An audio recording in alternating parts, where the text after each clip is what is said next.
নিজের চোখে দেখা কিছুদিন আগে একটা জানাজা পড়িয়েছে, খোদার কসম করে বলছে 6:30 ইন্তেকাল করেছে। হসপিটালের বিল দেনেওয়ালা নাই, 4 সন্তান, অ্যাম্বুলেন্সে ঘরে ঘরে আসবে, 1000-1200 টাকার বিল দেনেওয়ালা নাই।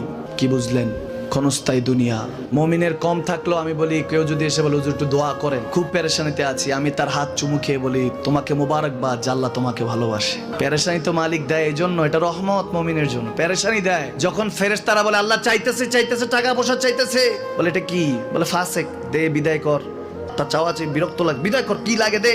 মমিন যখন চাইতে থাকে আল্লাহ আমাকে কিছু লাগবে, যখন একটু করে চায় আমার মাটাকে সুস্থ করে দাও, বাবাটাকে আল্লাহ আমার স্ত্রীকে, আমার আমাকে একটু তৌফিক দাও, চাইতে থাকে মমিন। আল্লাহ বলে যখন ফেরেশতারা দেখে মমিন চাচ্ছে, দেরি করতে পারে না, তাড়াতাড়ি খাজানা নিয়ে দিতে নেবে, আল্লাহ বলে রাখোস না, এত তাড়াহুড়া কিসের?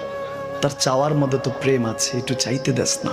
থাকুক না মমিন আর একটু পেরেশান, থাকুক না, থাকতে দেস না, একটু থাক, একটু থাক। পেরেশানিতে রেখে আল্লাহ মজা নেয়, মহব্বত নেয়, মমিনের অন্তর থেকে খুশবু নেয়। আল্লাহর বড় মায়া, মমিন যখন চায় আল্লাহ তখন মায়ার নজর নিয়ে তাকায়, হায় হায় আমার বান্দা, সুবহানাল্লাহ।